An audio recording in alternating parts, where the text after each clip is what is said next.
Okay, it is 6 o'clock, and as promised, especially to those people who got here early, we're going to start on time.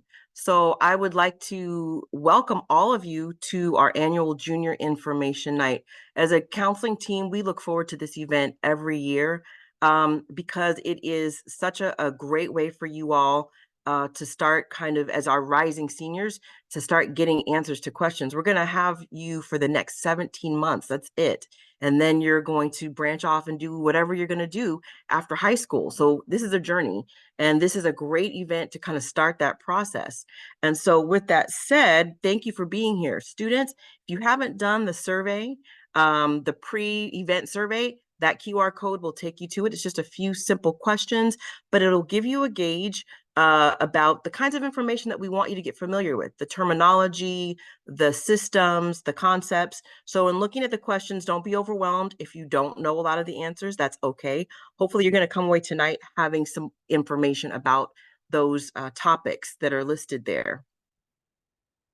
Okay, so on the screen, you can see your counselors. We have the breakdown right there. By now, I'm hoping that all of our students know who their counselors are. The counselors are here on the panel to help answer questions as we go. And I want to thank our fantastic panel of experts. And that's really what we have tonight. We are very fortunate that we have community members who are both local and not so local who join us on this event so that they can really give you just an overview. So tonight, you are going to hear information about financial aid. You're going to have an understanding of school links. You hear us talk about school links quite a bit, and you are going to better understand how to access it and how it's going to serve you as a rising senior. You're going to hear information about the community college system, the Cal State system, the UC system, private colleges, also admissions testing, and whether or not it's something that you need to consider doing as you get prepared for college. And also, I think what I look forward to most is we have an actual senior on our panel. And so it's always nice to get that perspective because this is somebody who is in real time living what you all are about to go through. So you're going to have a wealth of information given to you tonight. The nice thing is that you are at home or you're in your car, so you can relax. So even though it's a long evening, it goes quickly because everybody's going to give you bits of information that will help you on this journey. So again, we are glad that you're here. This full presentation will be on our website. I think probably by tomorrow morning, Mr. Troche, it will most likely be up on our website. It is currently on our website. The presentation slides are on the website currently. Perfect. And then our recording will be on the website, most likely within a day or so. The one thing I would really encourage all families to do, because I know a lot of our juniors, when asked, what do you want to know? So many of you were so candid in saying, I want to know everything because I don't really know a lot right now. And I want to know what's best for me. And I want to know what the best school is. And hopefully you're going to come away tonight realizing, you know, there are a lot of great options for me. There's not just one option. And so I really encourage students and parents to embrace tonight with an open mind. You may be sitting here thinking, I really came because I want to hear about the UC system, or I really want to know about private colleges. But I would really encourage you to be open to everything that you hear, because we have some current seniors right now who are still in the midst of deciding between a UC, a Cal State, a private college, or community college. These are decisions that don't have to be made really until you come closer to the end of your senior year, but you do have to start laying the groundwork to have as many options as possible. So we hope that you will be pleasantly surprised at the bits of information that you gather as we go. One thing that will be up on our website and something that we'll be giving our rising seniors, our current juniors, in the coming weeks is the important dates. So there will be a link on our website so that you can see that from now moving forward through the beginning of your senior year, there are some key dates that we want you to be aware of. And so starting with tonight, this task list, if you're sitting here, you can check that first task off because you're at Junior Parent Information Night. Finals, of course, you know, are coming up, and we'll be moving into registration by that second week of February. So you're going to be meeting with your counselor to select classes. Again, knowing what your post-graduation options are or what you're wanting them to be will really help you as you make those choices about the kinds of classes that you want to take next year. Also, a few other reminders. The main thing I want you to kind of think about, uh, this should be a healthy process. We know that it can be overwhelming, and we know that there's a lot to know. The good thing is we have things built in. We have presentations, we have availability, we have things built in along the way to really help you. So you don't have to remember everything at once, but as long as you respond to the reminds, as long as you show up to the presentations, we're going to hold your hand and guide you through that process. So you being here is a great first step. These are some basic reminders that I think are the most important things to remember this time of year, because there's a lot going on. You all are getting ready for finals, you're getting ready for second semester. Some of you are in programs that are quite accelerated. You may be getting ready for assessments, whether they're AP or IB exams. So these are some basics that we want you to remember. Getting enough sleep, getting rest, knowing what you need to do to keep yourself balanced. That means how well you eat, how well you get activity, staying hydrated, being able to take breaks. The one thing I would really encourage parents to do is please stay on your students about giving themselves mental breaks. I feel for this generation because they really don't have a chance to take mental breaks. From the time they wake up, they are bombarded with images and messages and scrolling and reminds and all sorts of things. So you really have to carve that time out for yourself. So students, it really is up to you to take time so that you can be with your thoughts, because that's when your creativity comes. And that's when you can really start thinking about what your future is going to look like. Sometimes when we're looking at everybody else's life online, it gives us a harder challenge of figuring out what we want to do. And when you have those spaces of quiet where you're not bombarded with the internet or anything else, you can really think about what inspires you. Stay organized. Again, we give you task lists so that you know how to stay organized during this busy season. And please ask for help. Your counselors are here to support you. Your teachers are here to support you. Your parents and guardians, they're all here to support you. So please just stay open to asking for help. That is not a sign of weakness. And I always like to say, and I have it in my office, it's really about progress and not perfection. And the one thing I'll add is in my years of counseling, I can say that students have taken many, many, many different paths. There's not one right path to follow. So hopefully you'll come away tonight realizing there are lots of different pathways that you can follow and be very successful, very enriched, and it's a learning process along the way. So with that said, I think we're going to roll into our first presentation. That's going to be with Mr. Troche. He's going to give you an overview about SchoolLinks, how that will serve you as a rising senior. Mr. Troche, I will let you take it away. Excellent. Thank you so much, Mrs. Mitchell. So really quickly here, I want to go through the schooling stuff pretty quick. We will be working with students over the course of the next really year and a half heavily in SchoolLinks. SchoolLinks is our college and career readiness platform. It is designed for our students to be able to access the resources they need to complete their college applications, but also really to help them in the process of finding careers and majors that they might be interested in. Over the next few months, we'll be going into this deeply with our students through homeroom and also through other presentations to help them really get an idea of how to use SchoolLinks. To access SchoolLinks, they can go to the Claremont High School website, and you'll see that little link under college links. That is always there, and that is the direct link to SchoolLinks. When they open up SchoolLinks, go ahead and go to the next slide for me. There we go. They will be logging in with Google. So this is where some of our students have a difficult time accessing it because they will put their email and password on the left-hand side instead of logging in with Google. They cannot log in with the username and password. They have to log in with Google. We are a single sign-on school. Okay, when you jump into SchoolLinks, probably the most important thing to look at is that right-hand side where you see to-do lists. Click on the next slide for me. This is what we as counselors have determined is the right order and time frame for our juniors and seniors to really start working on those college applications, on finding careers and finding majors, looking for colleges, searching. And if we follow this timeline, what you will find is that you'll be really well prepared for that college application season in your senior year. Perfect. Thank you. One of the first things we want our students to do is the Find Your Path assessment. And actually, a lot of our students have already done this in their sophomore year. I recommend doing it again as a junior. Your life is changing as you're learning more about yourself, as you're learning more about your interests.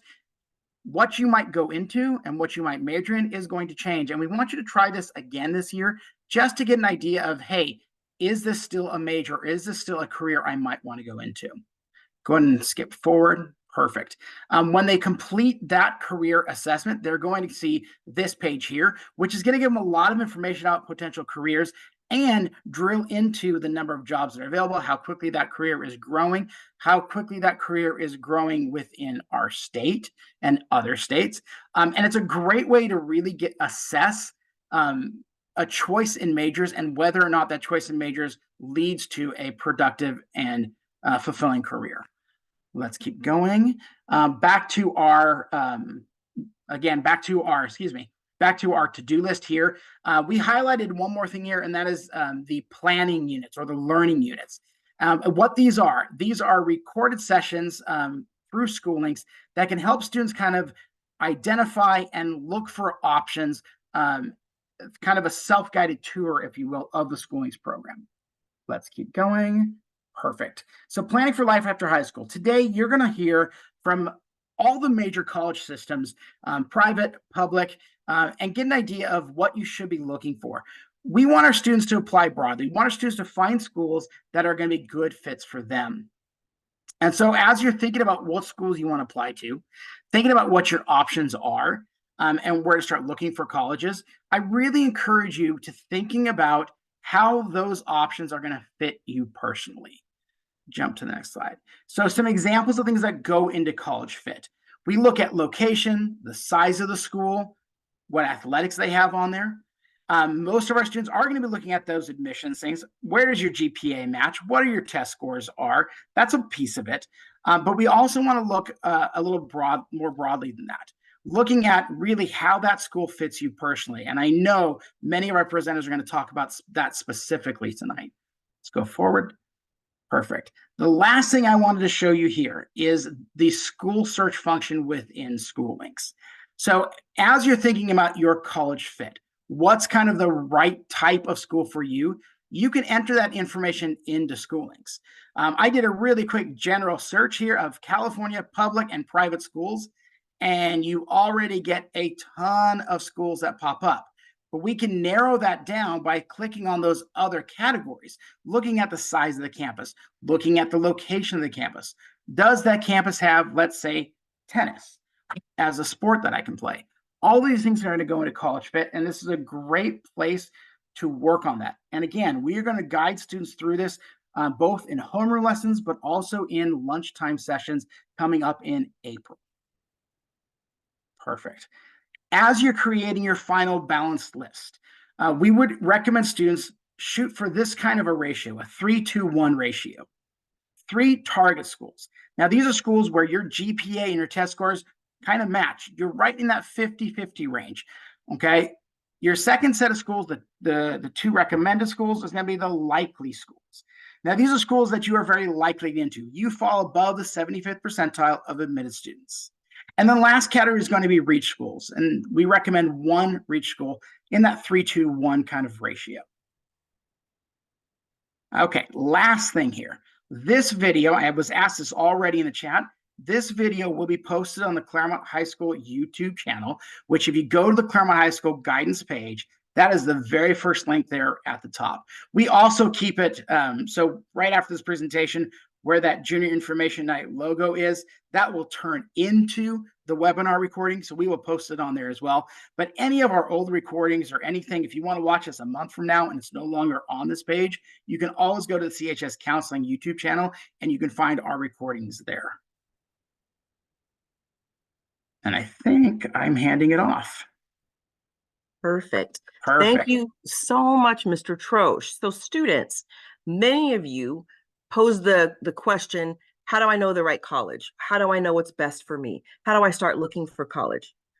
SchoolLinks is going to be a very useful tool. It's not going to come upon you in a dream one night. You have to do the research. So starting now gives you an opportunity to get schools on your radar. So again, that's one of the key reasons why this is the perfect time of year to start using School Links, and other search engines are out there that we'll expose you to and talk about. College Board, different links, but School Links really works for our campus because we can also examine and see what schools you are looking at. Next in our lineup is someone who I know will be very appreciated, because so many of the questions that came in were about financial aid, and in particular scholarships, which of course is great because that's free money. And so with that said, I would like to warmly welcome Ms. Rhoda Posey, who is coming to us from Cal State Dominguez Hills. She's going to talk to you about financial aid and all the details that you might need to know at this point in time as rising seniors. So Ms. Posey, I'm gonna let you take over. Thank you. Thank you. Thank you. Hello, everyone. I see all the participants here. I love seeing that. So yes, my name is Rhoda Posey. I'm the Financial Literacy and Loan Default Coordinator at Cal State Dominguez Hills. So just kind of Nikki asked me to kind of create a presentation and put it into bite-sized chunks for you. So I took that concept and that theme, and you have the bite-sized chunks with the apple theme. Okay, so here we go. What are our topics? We're going to talk about what, when, and how. What is financial aid? When should I apply? Right? How do you apply? Show me the money. Once you apply, what can you get? Right? And then what will you need? What kind of documents or information? Okay. So we're going to go over that. Next slide. Okay, so what, when, and how. So we're going to talk about these 3 items. Next slide. Okay, so what is financial aid? Pure and simple, it's money, right? So it's money offered to you to help you pay for your educational and your personal expenses while you're in school. What kind of expenses might you have? Well, you're going to have to pay for your classes. You'll see that that'll be referred to as tuition and fees at most colleges and universities. You're gonna have to pay for books, supplies, a new laptop maybe. You're gonna have to pay for your food. You might have to pay for housing. You might be living on campus or off campus, right? You're gonna have personal needs and expenses. You might want to go to the movies, go eat out with your friends. You're gonna have other things that you want to do, gas, cell phone, etc. So you're gonna have expenses. Next slide. So when should you apply? So you can see the theme here with the Halloween theme, right? So you're going to apply in the fall term. You're juniors right now, so you're going to want to apply later during your senior year. And the priority filing period for 2025-26 you see here is October 1st, 2024. So this year, October, through March 2nd, 2025. And lastly, here you'll see important, you must reapply for each new academic year. Okay, so you're going to apply every year. You just don't apply one time. And you're going to use that same filing period that you see here, October 1st through March 2nd. Next slide. Now, how do you apply? Okay, pure and simple, you're going to apply online. You can use your PC, your laptop, your iPad, your tablet, whatever. You can even use your cell phone. Okay, and there's 2 applications that you see here. There's the FAFSA and the CADA. FAFSA stands for Free Application for Federal Student Aid, and you have a QR code for a great YouTube video to kind of get you and your parents going, get you familiar with it. Students who are U.S. citizens or eligible non-citizens will complete a FAFSA. Cal Dream Act applicants that's an application for students who are undocumented, forgive me, and they meet the AB 540 requirements. You want more information, give you a little QR code for the DREAM website there. Okay, next slide. Now, here's an example of that filing period, okay? And up at the top, as you look at this chart, I want you to notice that you're basically reapplying 1 year in advance in preparation for the next academic year. Advanced preparation for the next, okay? That was my little message for you. So look at this chart.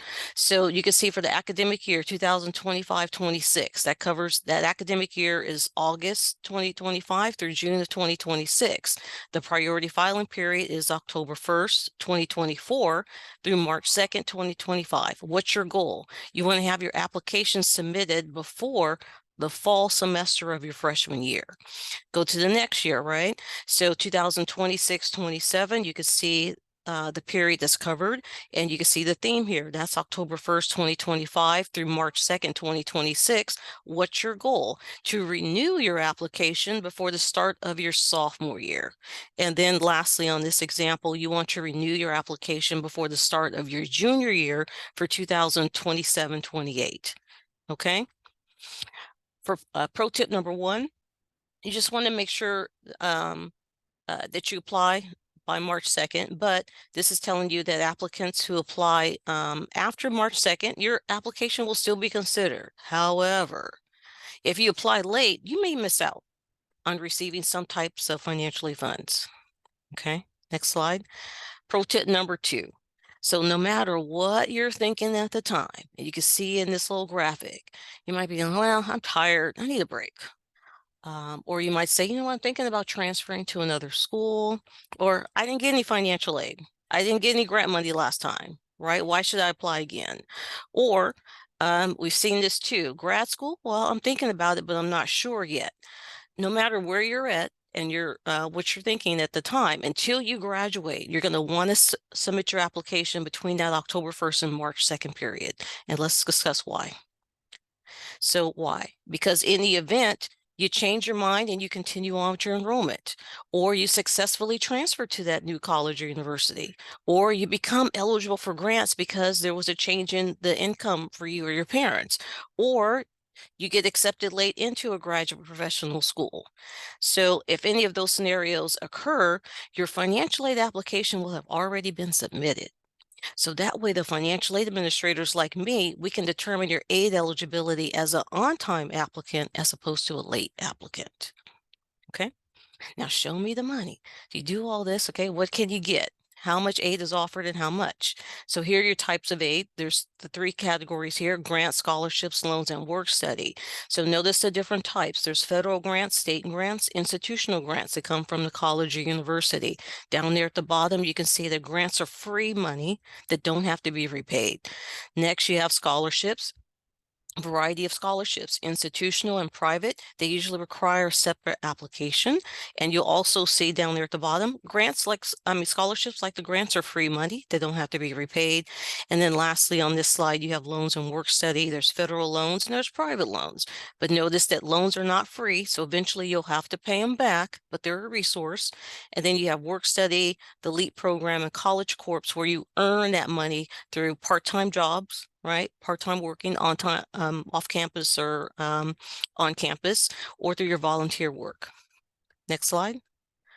Okay, so grants, just giving you a snapshot of the type of money we're talking about. So on the federal side, these are our current award amounts for this year. So the Pell Grant can go from as low as 0 if they're not eligible up to $7,395. There's an SEOG grant, averages about $1,000 to $4,000 at most schools. There's a Teach Grant for those who are interested in teaching. That can go up to $4,000, right? And you can use the federal grants at any school you apply to. Okay, so in-state, out-of-state, federal will go with you. California, Cal Grants. Okay, so at the CSUs, you can get up to $5,742 currently, $5,742 for all 23 CSU campuses. For the UC campuses, their grant is $13,752 currently. And Cal Grant, for Cal Grant Awards. And Cal Grant Awards can help cover the tuition and fees at your UCs or your CSUs. And then there's a state university grant at the CSU system, and we offer $5,742. This grant can help cover the tuition fees just like the Cal Grant does. You get one or the other. And at the UCs, they have a system for the Blue and Gold Opportunity Plan. And you can learn more about that as you look at their websites. Next slide. California also has the Middle Class Scholarship Program. It is coordinated by the California Student Aid Commission, or CSAC. Just a little bit about the Middle Class Scholarship. No separate application is needed. You just do the FAFSA or the Cal Dream Act application, and the award amounts are going to vary. The basic requirements, you got to apply by March 2nd, so you want to apply on time.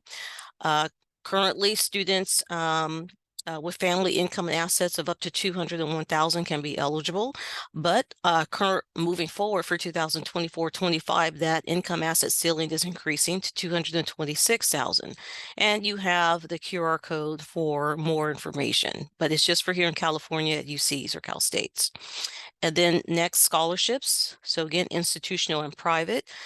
Amounts will vary. Most colleges and universities will offer their own scholarships. We do it here at Dominguez Hills as well. So you have new student scholarships, departmental scholarships, scholarships for returning students.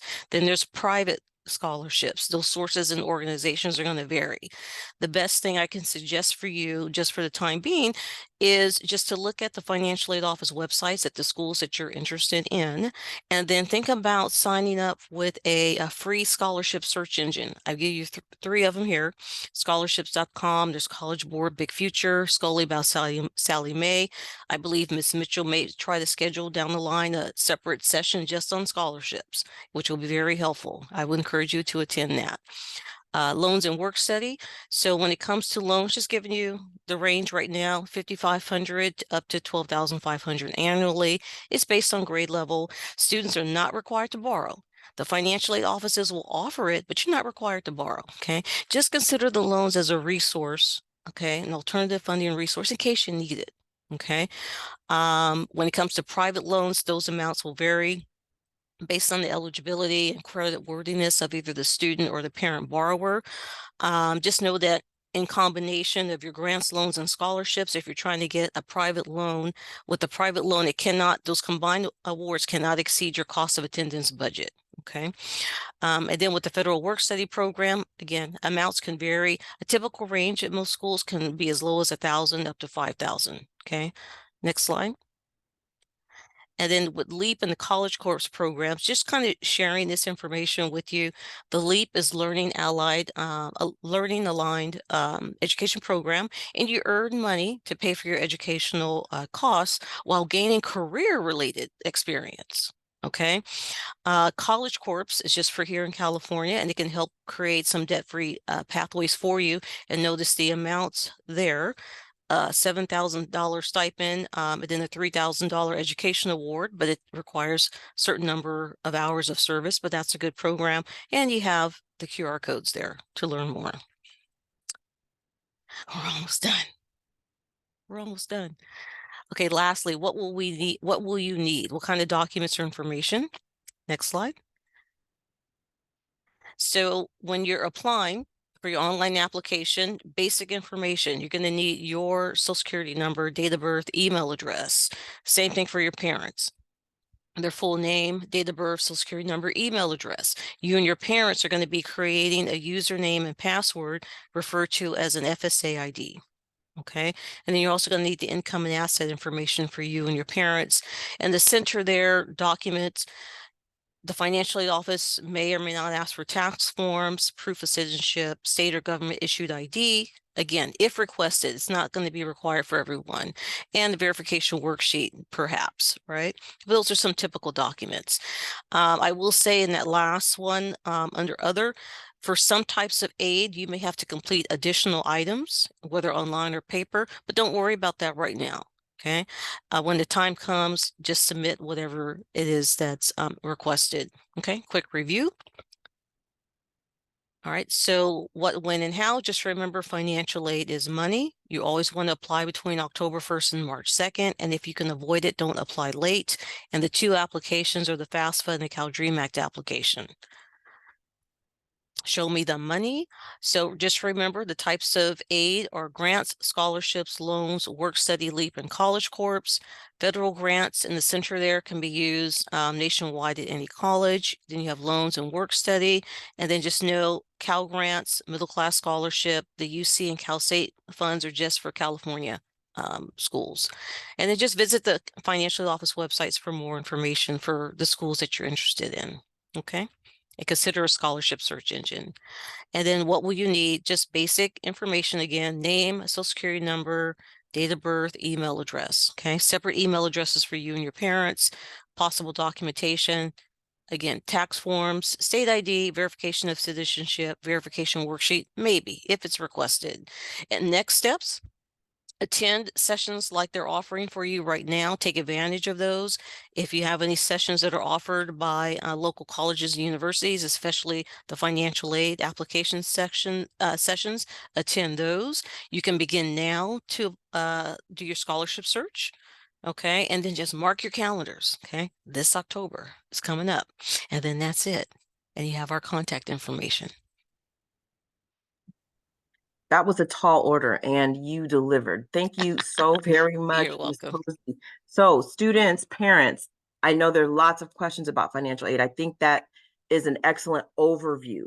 The good news, like Ms. Posey said, is she's already put me in a communication with someone who is very eager to talk specifically about scholarships. So you can look most likely a date in March, tentatively March 11th, and we will be promoting that as we solidify that date as another evening event for about an hour, specifically about scholarships and how to look for scholarships. Students, hopefully you're already paying attention to the bulletin because many scholarships are announced every week at CHS, some of which you may not be qualified for yet because some of them require you to be a senior, but you'd be surprised at the number of scholarships that you can begin looking at, researching already, so that you can have that as part of your toolbox of things that you're going to be ready to present next year when it's time to actually apply. So with that, thank you so very much. We're going to keep it moving, and we're going to roll into our presenter who's going to talk to you about community college. We are very fortunate to have a wonderful partnership with Citrus College. Students, you will learn that we are fortunate in the state of California to have multiple community colleges. Citrus works very closely with our students, and I'm going to allow Dr. Jennifer Miller Thayer, who's from Citrus in their honors program, to talk to you about what the community college can offer our students looking for options after graduation. Hi, everybody. Welcome. I'm glad that you're here. So I am the Honors Transfer Program Coordinator as well as Anthropology faculty at Citrus College. So I will be sharing a little bit more about the Honors Transfer Program in my presentation as well. I'm also a community college graduate and a first-generation college student. So you'll see that looking at community colleges in California is actually a benefit for students like myself and for actually anybody. When you look at the California community college system, it's the largest higher education system in the United States with over 1.8 million students and 116 colleges. About 25% or 1/4 of community college students in the United States attend a California community college. So they're right here in our state. And 1/3 of Californians aged 18 to 24 are currently California community college students. Next slide, please. Almost 51% of Cal State University or CSU students and 29% of UC graduates transferred from a California community college. So that's one of the biggest things that we do is help students transfer into those four-year colleges. And almost half of the UC BA or bachelor's students in science, technology, engineering, and mathematics, known as STEM for short, those degrees are awarded to California Community College transfer students. So that's a pretty good number. When you look at some notable community college students, you see here we have the co-founder of Apple, we have a mayor of LA, we have a professional chef and television chef entrepreneur, we have a chief justice of California, we have a Hall of Fame baseball player and civil rights activist, a former governor of our state. We have a best-selling children's author, a rapper, artist, actress, entrepreneur, and TV show host, a NASA astronaut and the first woman space shuttle commander, a civil rights icon and labor leader, a heart transplant doctor, professor, and lawyer, and the governor of Hawaii, or prior governor of Hawaii, all went to community college. So you can start at community college and literally do anything and go anywhere. So it's a great place for you to start, whether you're trying to figure out what you want to do, what your major is. If you haven't been a strong student in high school, that's fine. Come to community college, build your skills, get your feet under you, and then we can help you transfer to whatever school you may want to go to. In the California community colleges, there's a lot of different opportunities. So we help students earn their Associate of Arts degrees, their Associate of Science degrees, and ADT transfer degrees. We help students prepare to transfer to four-year colleges, whether they earn a degree or not, as well as other universities. We help with workforce development and training, vocational certification, lifelong learning. So there's a lot of reasons to come to community college. So you can get a degree here or just come get some education and then move forward. So either one is fine. There's a lot of benefits of attending a community college. For one, we're close by, so students can live at home and save money. So it's a little more affordable in that respect. It's also affordable because it's only $46 per unit, which is the lowest in the nation. And so that helps students be able to afford to come to college. You can figure out your goals, your major, you can grow as a student and as a person before you commit to a four-year college. Because sometimes students graduate from high school and they're not really sure what they want to do or what career path they may want or what their interests are. So you can come to community college and try it out. And you can try different classes in your general ed pattern and figure out those things. We have a lot of support services. We have tutoring, skill workshops that help you build your skills as a student and just as a lifelong learner. We have veterans. If you're a veteran, we have a veteran center. There's programs like EOP&S. If you're a first-gen college student or a low-income college student, that program is wonderful for you. I was also an EOP&S student. If you have any kind of needs for learning support, we have a DSP&S program that can help you with that as well. So there's many, many different programs that you can become a part of and that will support you in your education. We also have transfer agreements, and I'll talk a little more about that because that's really for the honors program and other types of programs like that. So it can be easier to transfer to impacted colleges and programs. So if you're interested in a major and it's very difficult to get into it, especially as a freshman, come to community college, build those skills, build your resume, build your application, and it's easier a lot of times to transfer in as a junior rather than getting in as a freshman. And then we also have a lot of opportunities for students who might be motivated to be in leadership, study abroad, and so on. So I'll talk more about that in just a minute. So the Citrus College Honors Transfer Program, I'm going to use as an example because it's the one I'm most familiar with, and I am the coordinator for it. So if you're interested in it, just contact me. Has a lot of benefits. So for instance, we have class sizes that are smaller, so 20 students or less. It's seminar style instruction. So instead of having a faculty member lecture to you all the time, you get hands-on learning or discussion learning. So it's a more interactive type of learning. We have transfer agreements, like I was just mentioning, including one with Yale. We belong to an organization called HTCC, which is the Honors Transfer Council of California. And it's most of the California honors programs are part of this.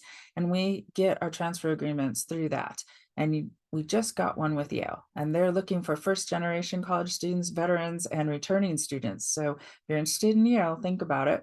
We also have a transfer alliance program called TAP for short with UCLA and a UCI honors to honors agreement. And that TAP agreement actually helps students talking about transferring in. For our 2022 numbers for fall, we had students who applied from Citrus to UCLA, and the non-TAP students, their admit rate was 18.5%.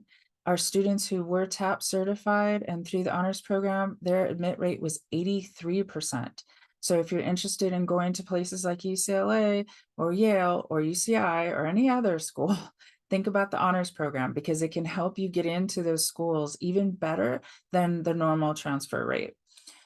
We allow you to build a really great community and networking with your peers and with faculty. We have a lot of leadership, service, and research opportunities. We have dedicated honors counselors, so you can have drop-in hours with them, and it's very easy to get appointments when you need one. And we have priority registration. So those are some really good benefits for belonging to that program. In community colleges, there's also a lot of STEM focus.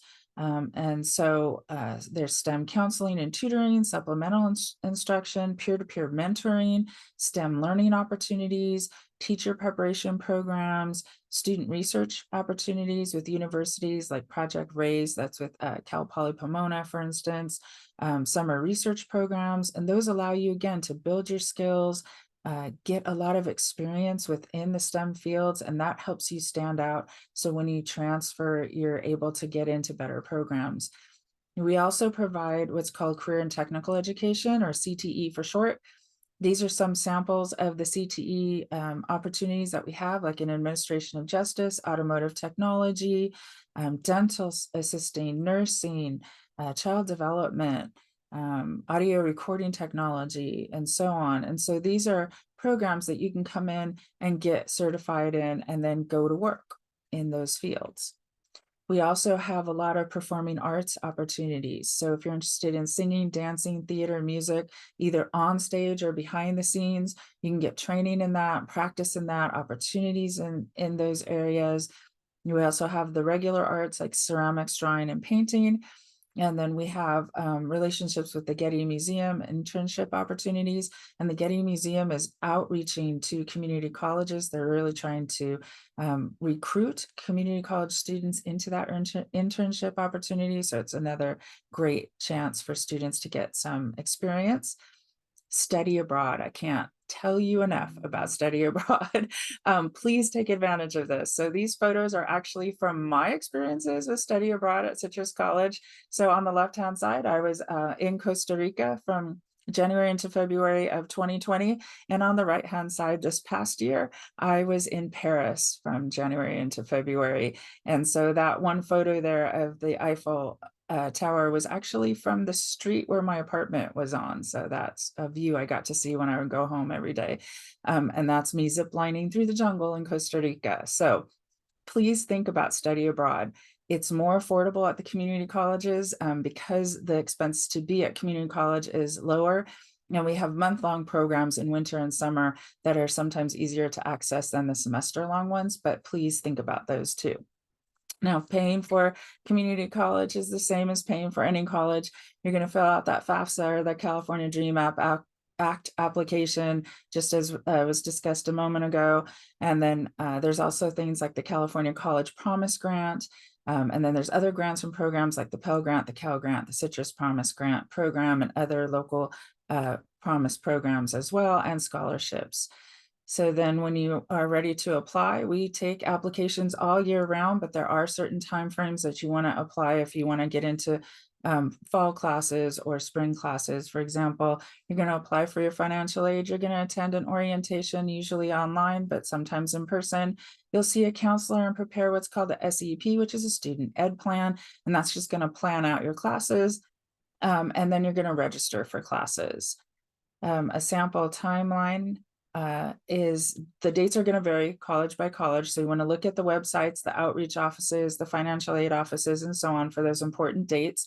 But generally speaking, January 1st, you can start applying for the fall of that year. So for example, if someone wanted to go to Citrus College this fall or community college this fall, you'd start applying right now for it for fall of 2024.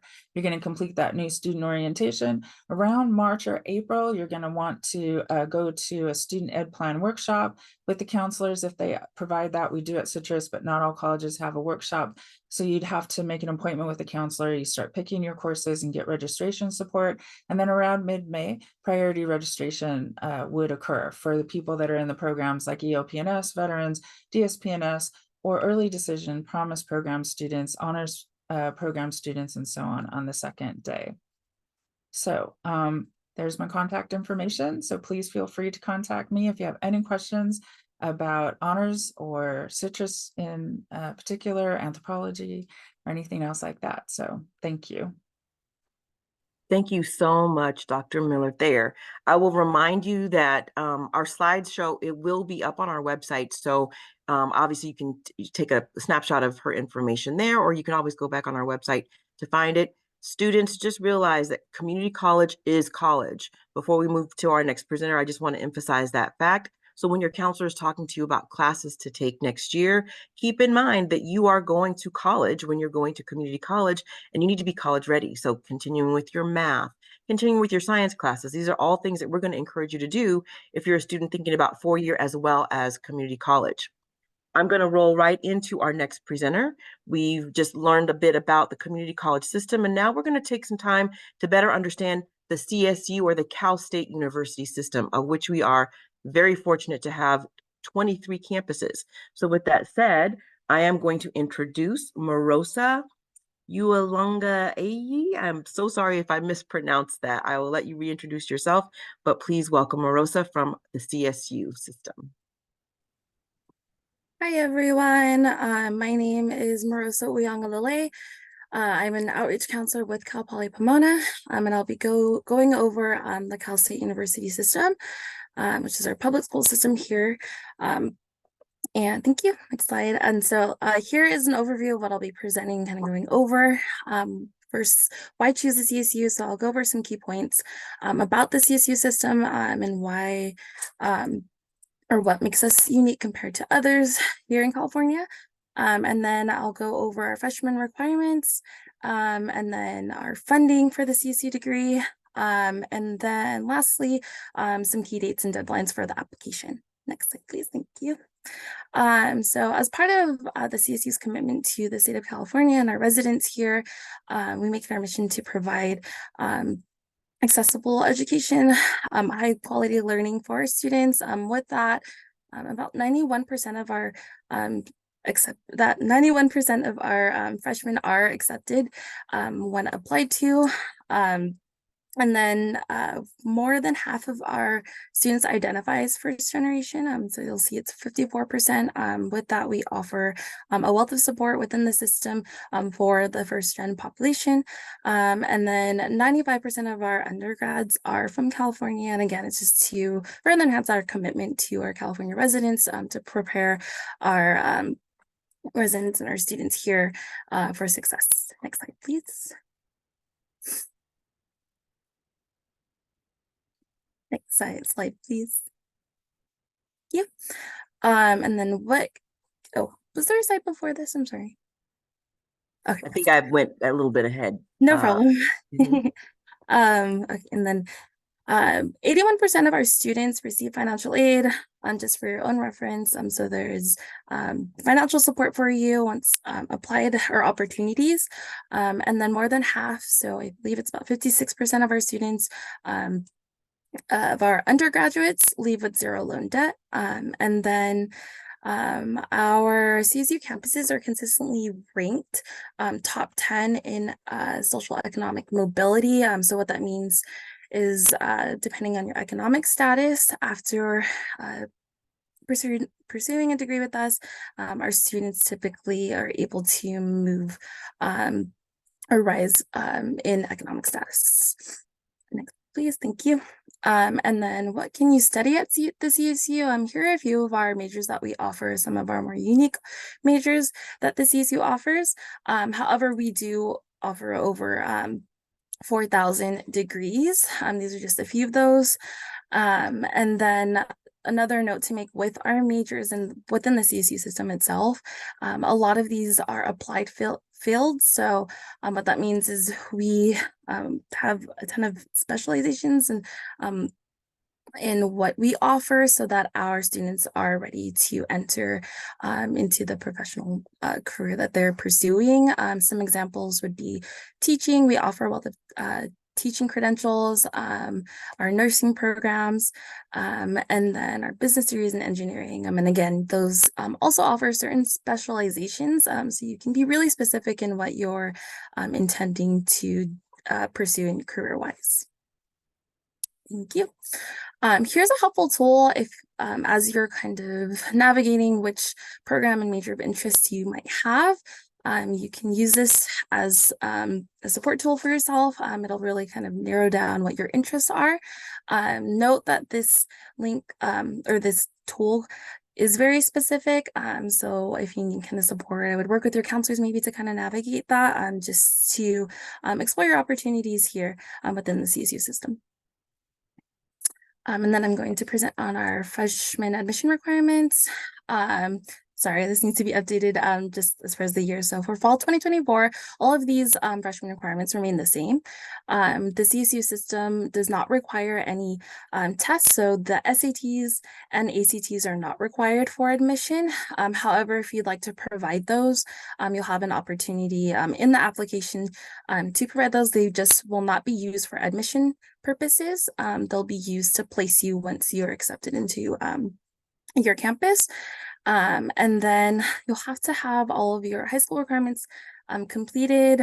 And then also here we have listed our A through G requirements. So that's the learning or the classes that we are looking for. And you'll see you'll need 2 years of history and social science, 4 years of English, 3 years of mathematics, 2 of laboratory science, and then 2 of language other than English, 1 visual and performing arts, and then 1 college prep elective, or any of the additional courses under the A through F category. And so make sure that you have those completed. Oh, I'm sorry, could you go back, please? And then lastly, just to make sure that you have a at least a 2.5 GPA. Thank you. And then here's a fairly new portion of the application that we implemented a few years ago. It's the multi-factor admission portion. I won't spend too much time on this, but just for your own reference, if you are participating in any extracurriculars, this is the place where you can provide that on the application. So if you're an AVID, for example, or a few other special programs at your high school currently, or even clubs, or in any sort of leadership and community service, you can offer those hours. That will now support your GPA. I will be transparent, the application is still heavily weighted on the GPA. However, this is another opportunity to supplement that. And here we'll talk about a little bit about impaction and what that means when you're applying. And so impaction just means that depending on the program or even the campus you're looking at, specifically the major, once you apply, there are a high amount of qualified applicants applying for a limited amount of seating. And for our incoming freshmen, what that looks like for you is just to pay close attention to impacted majors, and that'll get a little more specific depending on the campus that you choose. Every campus has different levels of impaction depending on the major. And again, just to reiterate, that impaction per major just means they're just a lot more selective.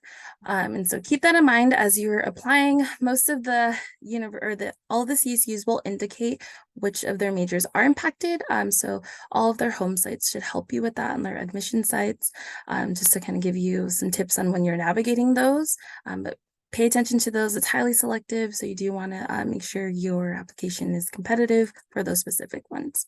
And then for our campuses that are non-impacted, we like to just provide those for you all. So depending on where you'd like to go, these non-impacted campuses specifically, as long as you're meeting the minimum requirements, these are more accessible compared to those that are impacted. And then here, again, I'm with Cal Poly Pomona. We are your local CSU, and what that means for you as a student is you do get priority consideration when you apply. Being a local area school, and that helps you compared to all the other applicants that we receive for first-time freshmen. You get that extra advantage. However, it only applies to non-impacted majors, and that's the key thing to remember. As long as the major of interest is non-impacted, you will get this local area priority consideration. It just does not apply to any impacted majors. And then academic preparation, we just like to advise our students to enroll in any English course for their senior year. And if you are able to, a year-long mathematics or quantitative or scientific course as well, just to help navigate the application process. Those are key things that will help your application. Paying for college, we just had wonderful overview of what that financial aid looks like, but these are some opportunities that you'll have to help fund your tuition and your time at the CSU, and that's through grants, scholarships, work study, so an opportunity to work on campus. Our Veterans Aid, if you do have parents that were served as veterans, loans, and then again the FAFSA or the California Dream Act to help support you. Here's an overview of what the tuition and fees look like on our financial aid and our scholarship site. It should have those updated for the CSU system, but as though, as it relates to this list here, that's kind of a brief overview of what that will look like for you all. And then here's our application period. It's typically our fall applications are between October 1st and November 30th. And it'll be done on that link, the calstate.edu/apply.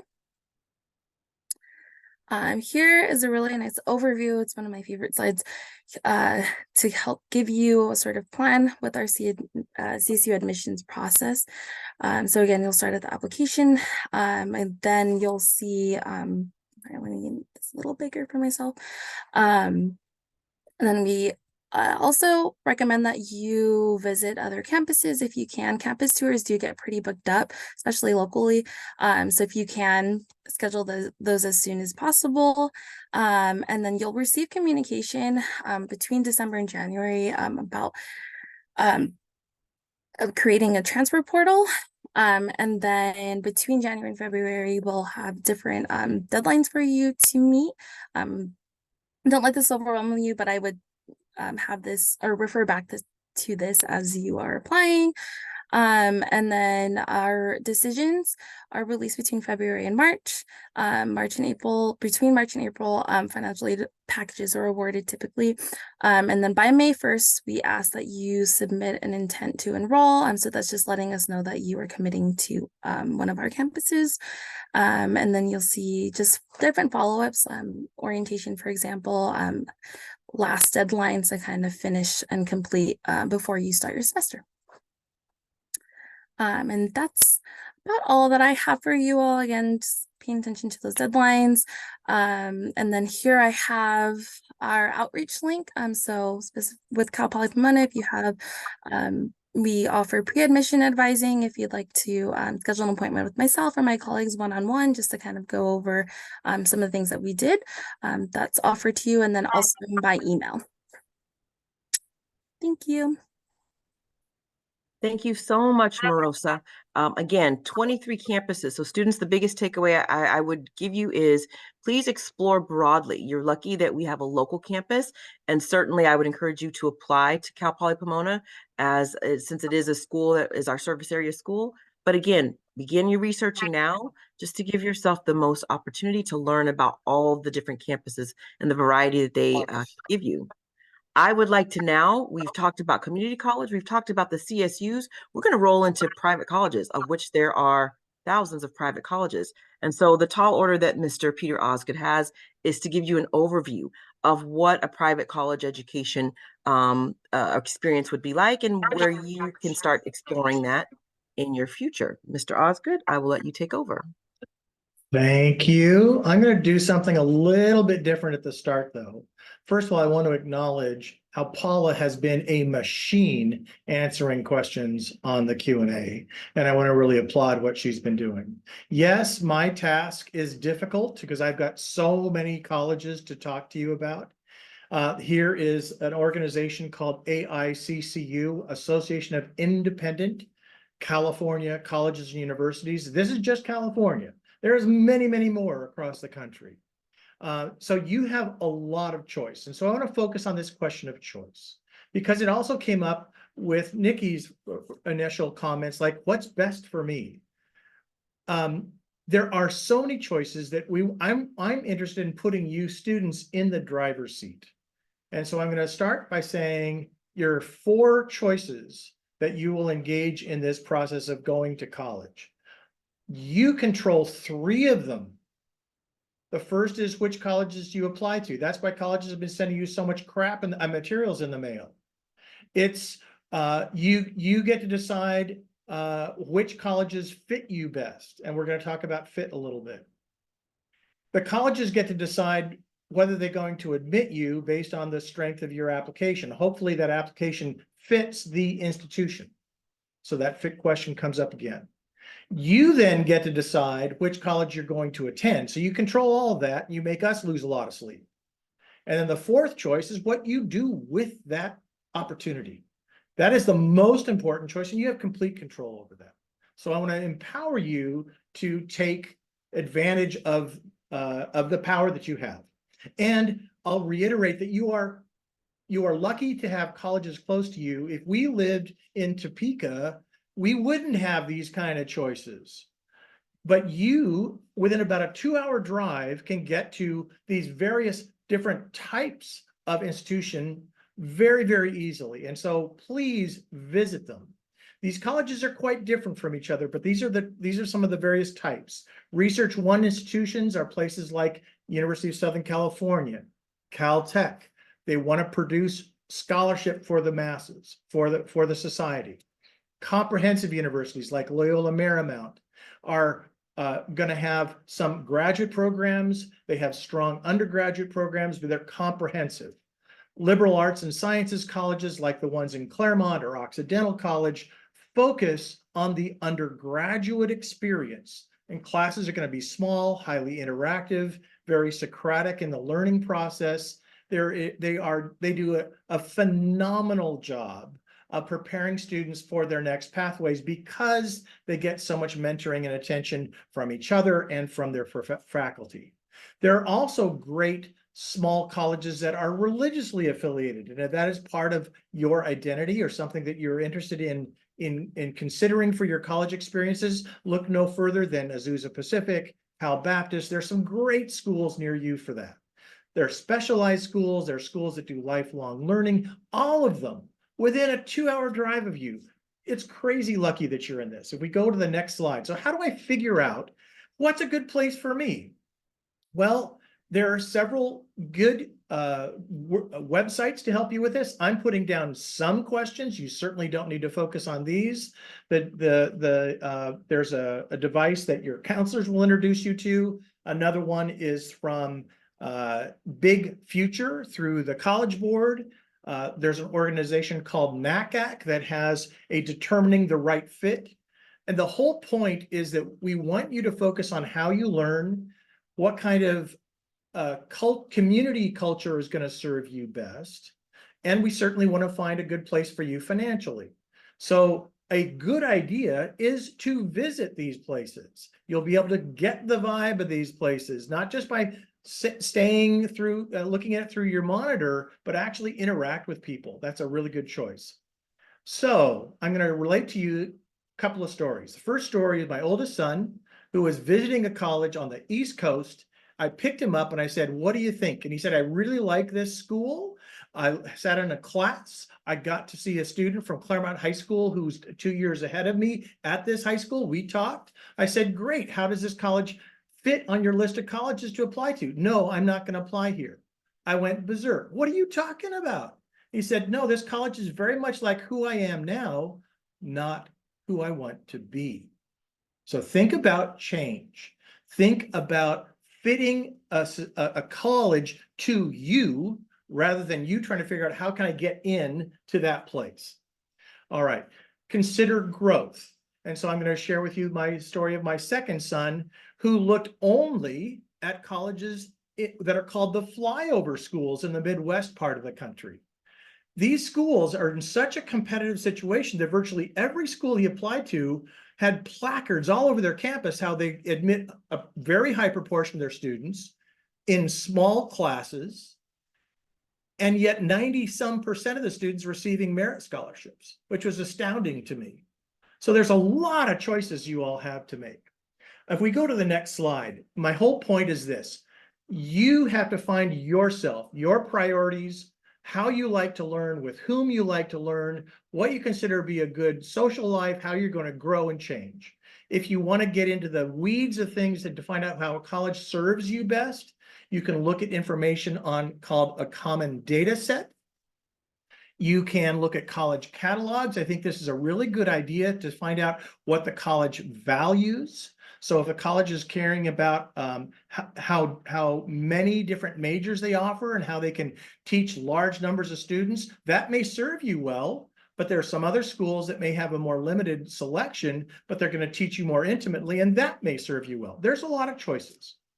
The money part of it is really important. And so I put here some links to ways that you can figure out, looking at your own family's financial situation, what the cost may be at various institutions. So you can go onto the search bar of any of these colleges and put in either net price calculator or my intuition, and you will be able to get this insight into what the cost will be to your family. All right, I think that is most of what I want to share with you. You have to start it. Starts with some choices that you make.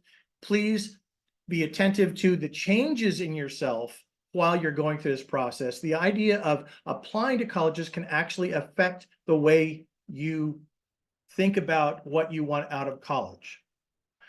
So other things your counselors are going to stress about finding the right place for you rather than where the coolest kid from Claremont High School went last year, because you're not necessarily that person. I'm not saying you're not cool, but that person's got their own education to have. You want to be organized about it. You'll hear about that from Charlotte Griffiths. You'll want to be realistic, making good choices. All the counselors will help you with that. Talk about the cost, because last thing we want is the student to get all revved up about a college and the family says, no, we can't possibly swing this. This was never in consideration. And now you feel like the rug was pulled out from underneath you. So yeah, that's my whole point. You're in charge, be in charge, take advantage of it, and grow and learn. So with that, I'm gonna turn it back to Nikki, who will introduce people from the UC system. Thank you so very much, Mr. Osgood. Once again, 2 decades in and still such great information. And students, I think that one of the biggest takeaways is please visit, research as much as you can. This is the time to do it. So being here tonight, again, you've got months ahead of you. Take advantage of that. Thank you so very much, Mr. Osgood. We're going to roll right in. We've covered community college. We've covered CSU. We've talked about private schools. We're going to talk about the UC system. And with that, I'm going to introduce you to Mr. Mathis, who is from UC Santa Barbara. Mr. Mathis, take it away.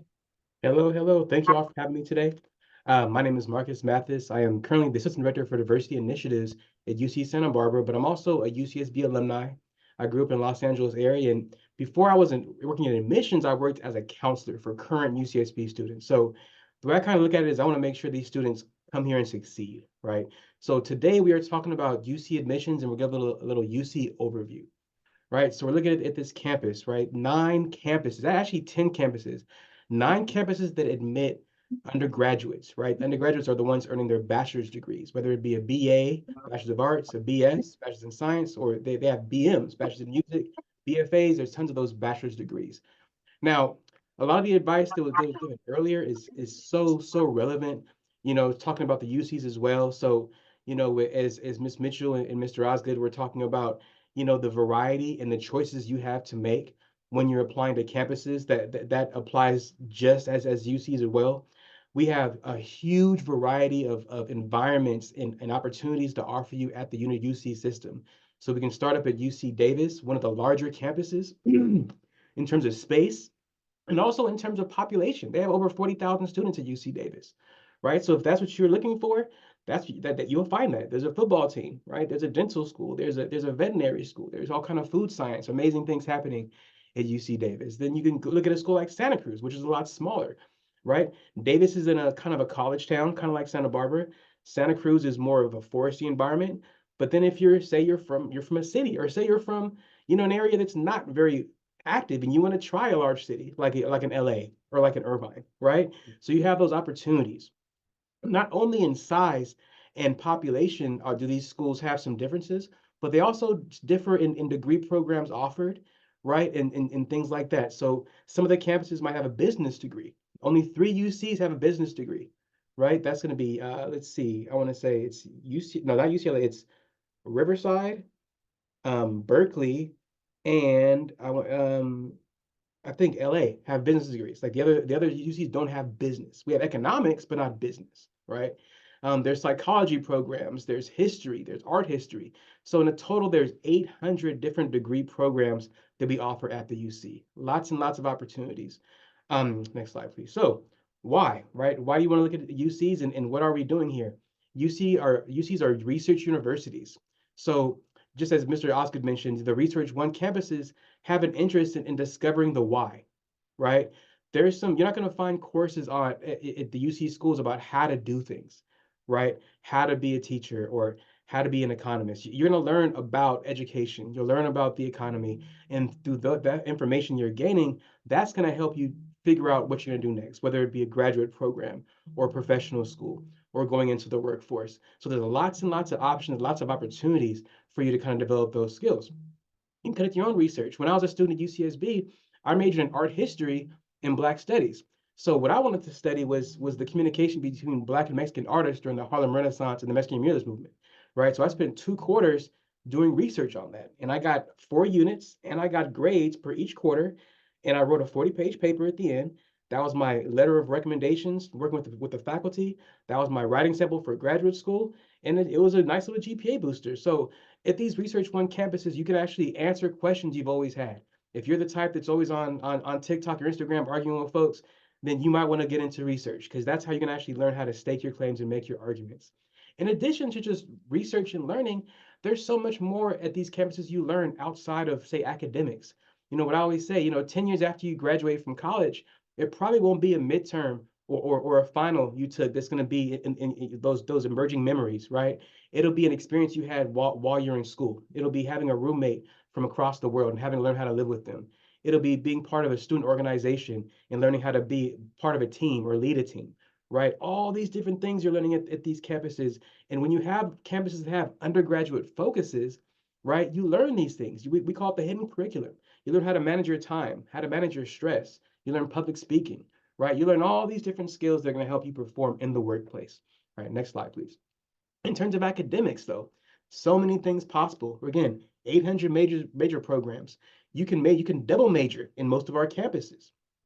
And all of our campuses also have an undeclared option. So that means you can apply to any UC campus and say, you know what, I'm not sure what I want to study right now, and I'm going to decide once I, kind of take some courses to figure it out. So you can do those things. You can study abroad. We have programs all over the world you can go study. The study abroad program is a system-wide program. So whether you're at UC Merced or UCLA, you're going to have the same opportunities to study abroad, right? Pre-professional programs. We all have programs like pre-med or pre-health, pre-law programs to help you go into law school or medical school. We have pre-accounting programs. All these different opportunities to help you kind of get your way into an actual career once you're prepared. Okay, next slide. Right, so let's get into just the basics about how to apply to these UC campuses. We can look at the information. October 1st through November 30th are going to be your deadlines to apply. The 30th is your deadline. We usually suggest that you don't apply on the 30th, give it maybe the 29th, 28th, because things happen, right? You never know. At the same time, we're not going to know who submitted the application when. So we're not going to say, oh, you applied on the 30th, so you must be really bad at time management. We're not going to know. We're not going to even see when you actually applied, but just make sure you have all your stuff prepared when you do that, right? No letters of recommendation, no transcripts, no interviews, no resumes. One thing about the application that I think is important, and it's been like this for the past 20 years, is we don't see names, we don't see ethnicity, we don't see gender. All we see is what you told us on your application. So we're going to see your personal insight questions. We're going to see your activities you told us about. We're going to see all the grades you entered and things like that. So the process it's a strong process where each application is actually read at least twice. Okay, so we're going to look at the application. One person's going to look at it. Then a second person will look at it. And if those two people have really different opinions, then it'll go to a third, more experienced person, right? So all the effort that you all as students put into these applications, we want to honor and respect that effort and give you the same energy back, right? So we're going to take the time to make sure. Another thing that we get asked, sometimes we hear about, is that it doesn't matter to us what schools you applied to and where you got in. So UC Berkeley's not going to say, hey, that person got into UCLA, they don't have to come here. We won't admit them. We don't function like that. So that's not something to be concerned about either. But I wanted to get some of these kind of questions out the way so people have that familiarity. Now, when we're looking at how we do evaluation, we're looking at these 3 pillars here, right? Your A through G coursework, your GPA, and what we call your life experiences. All 3 of those together are going to help us make a decision about where and how to make this offer of admission. Another thing I want to tell you guys, and I'm saying this because I have a student, my son graduated from high school. He's a sophomore in college. And I know what students go through. I know what parents go through. So it's like I want to clear up a couple things and maybe hopefully ease a little tension. I mean, these schools get a lot of applications, 100,000 applications.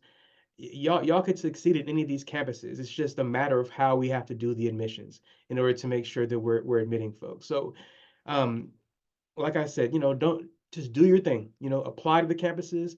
I think Miss Mitchell gave some really, really good advice on how to apply. And there's also let's see, it was where'd he go? Oh, Mr. Trosh. Mr. Trosh, been a really, really, really good point about, you have your reach school, and then you have schools you're a good match with. I would add, every school you apply to, you should be okay with going to, right? You should be happy to go to any school you apply to. So, I know we have backups campuses and backup schools we're applying to, but I wouldn't apply to a school that I didn't want to go to, right? Because it's going to be you're going to have a great experience no matter where you go, but I just want to put that out there. Okay, so these 3 qualifications here, A through G's, GPA, and life experiences. Okay, next slide, please. Your A through G's, this is important, right? And I'm mentioning this, I'm spending time on this because we don't look at the SATs or ACTs anymore. So your A through G's and your GPA are really, really important. Okay, so step 1 is going to be completing these A through G requirements, right? We see them right here. I know you guys have amazing counselors, so I'm not going to go through every single one, but my advice would be, if you see that, 2 years of history, that's great. If you can do a 3rd year, that's even better, right? Area C, that's your math. If you're looking at engineering, you want to be at pre-calculus or higher.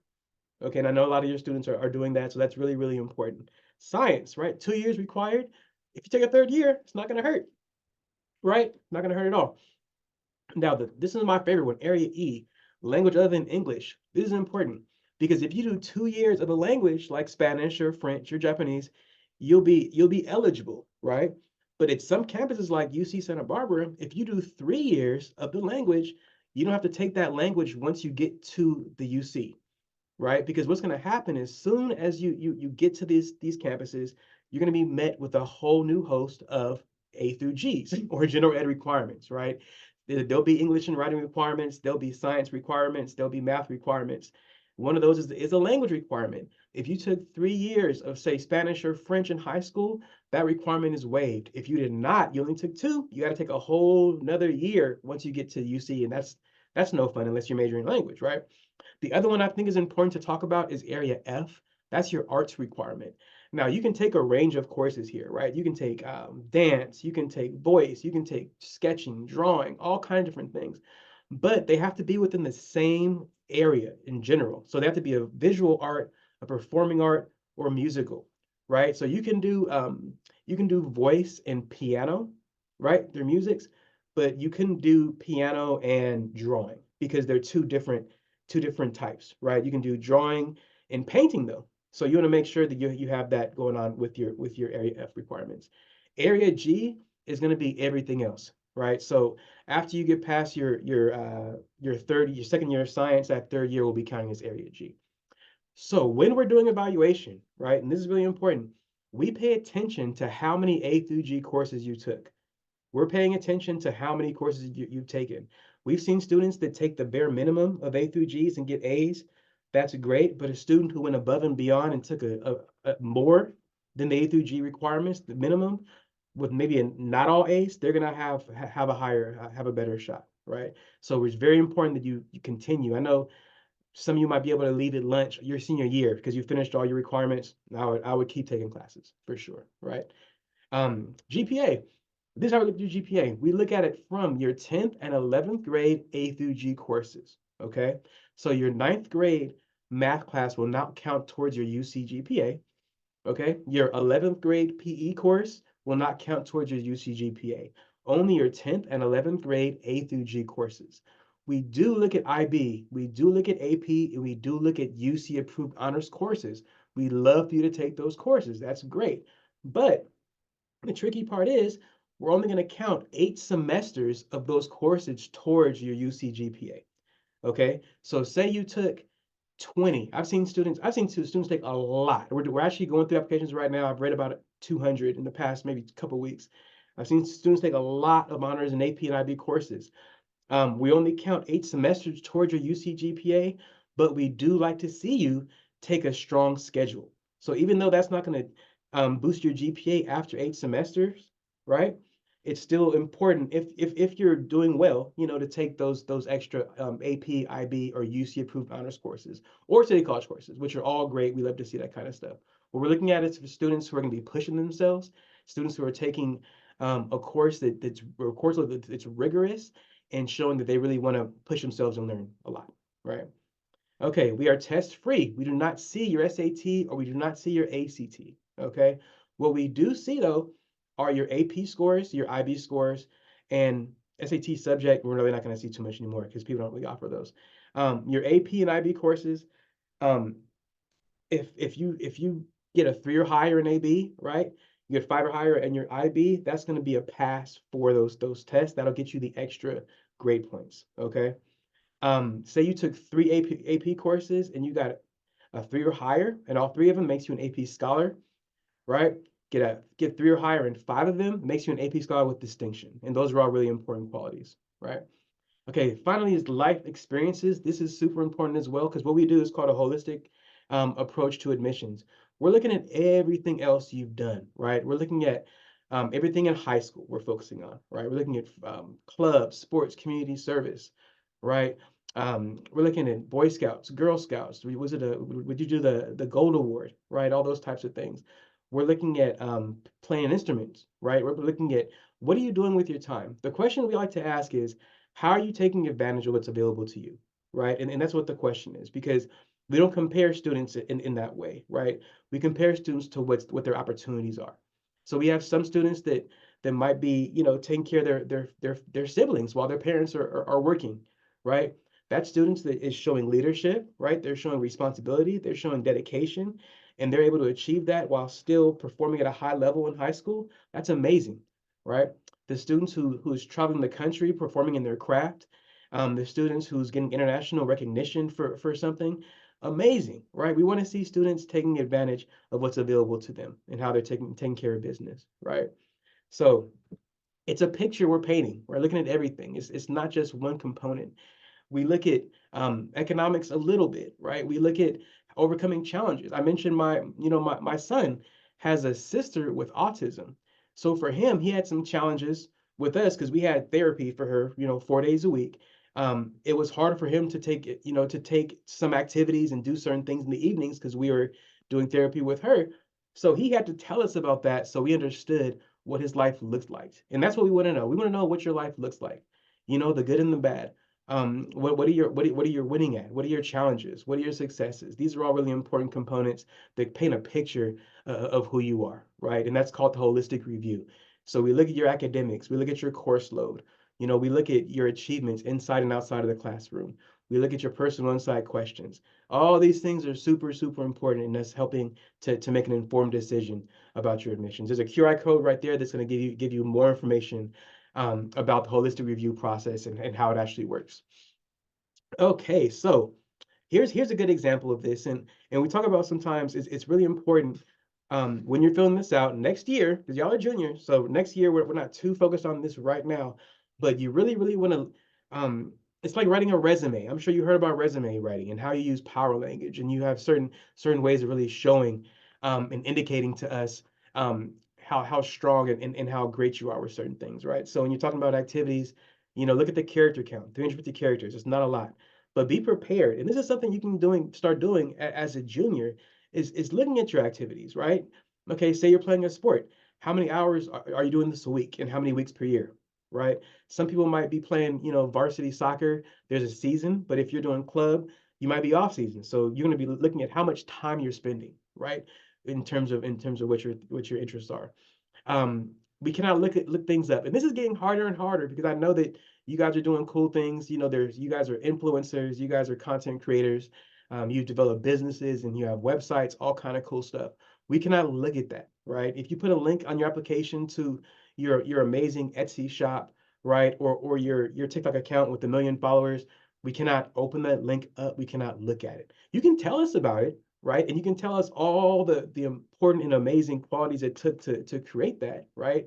Say you're talking about creating your business, you're looking at marketing. right? You're looking at how to use the certain types of software. You're learning how to budget. You're learning all these different skills, and you're applying those to your business. Tell us about that. But we cannot look at it, unfortunately, right? And we cannot make assumptions about what we see. So we can't fill in the blanks. You have to kind of provide that information for us. So here's some good examples, right, about how you fill that out. The person indicated how many weeks per year and you know how many hours per week and things like that. And then if we go to the next slide, we can see maybe a little different approach to it, right? Now this person is talking about coding. They're saying, okay, I did HTML, Java, CSLs, built video games, websites. You know, now what we can't do is go to his website or their website, right? But this response does give us some very concrete information about what they did while they were involved in this activity, and the activity lasted, you know, 10 weeks, 2 hours per week, right? So give us those kind of details. If you're talking about, say, for example, a student organization, say you're in Key Club, right? Key Club is amazing. When you're writing about Key Club, don't spend as much time on what Key Club is as you spend talking about your involvement in Key Club. What was your involvement? Did you have a leadership role? How long, how active were you? Things like that. Okay, next slide, please. Right. If you have more questions about that, there's tons of resources here. This is another QR code you can tap into. And here's a good question right here. Does your major play a factor in admissions? And it's the answer you're gonna get most of the time is it depends, right? Because it really depends on what campus and what major and what college you're applying to. It's Santa Barbara. For the vast majority of our majors, it does not. But if you're doing engineering, if you're looking for a BFA program for arts or performance, absolutely, right? The major is going to play a factor. And in some campuses, you know, even if you're doing economics or nursing, it's going to play a factor. So pay attention to those kind of things as well. Okay, next slide, please. All right, next slide. Timeline. Okay, so we kind of went over this information a little earlier. August 1st, you can look into it. You can't hit send, but you can open it up and look at the application. October 1st through November 30th is your application. Your FAFSA, right? Please do the financial aid, y'all. It's super, super important. I saw a question about, you know, filling out a FAFSA. My suggestion would be yes, it's not going to hurt you to fill out a FAFSA. A lot of the aid that is going to be need-based, but there's a lot of merit-based aid out there. UCSB has a website called Scholarship Universe for current UCSB students, and it's merit-based, and there's a ton of scholarships there. Sometimes it's helpful to have the FAFSA just so you can say you've taken that. And the other response was great because there's work study and things like that as well. You're going to hear from us just like the Cal States. You're going to hear from us in mid-March. You'll have until May 1st to decide where you're going to go. I would echo everybody else, go where you're going to succeed, right? That's what's important. My son is in Merced. He does not want to come to Santa Barbara. Right, I asked him just now. You know, I was like, "Hey, it's not too late to apply. We extended our transfer deadline to January 15th." He's like, "Nah, I want to stay there." Right? He's doing well. Go where you're gonna succeed. Don't worry about rankings.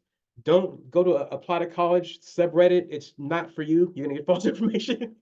Talk to your counselors and breathe, y'all. You know, and have a good time with this. It's gonna work out for you. All right, thanks.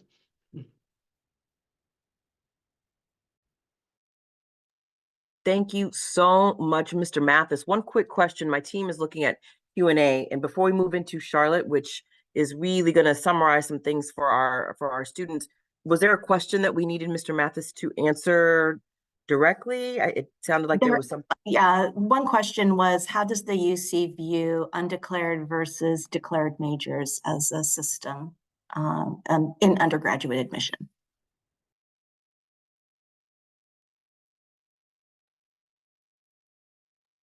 It would be, unfortunately, it depends. You know, I think that if you're looking at the college, right, it will not have a play. If you're applying to say UCSB Letters and Science, it doesn't matter at all to us, whether you're applying as undeclared or not undeclared, right?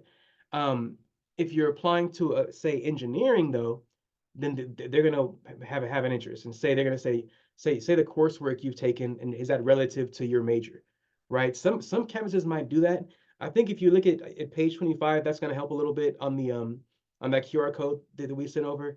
But it really does depend. I think that's something you want to ask each counselor from the UC. For Santa Barbara, no, right? If you're applying for the College of Letters and Science, which houses, you know, all the majors from biochemistry and microbiology and math to art history, for us, undeclared versus declared does not matter in terms of valuation.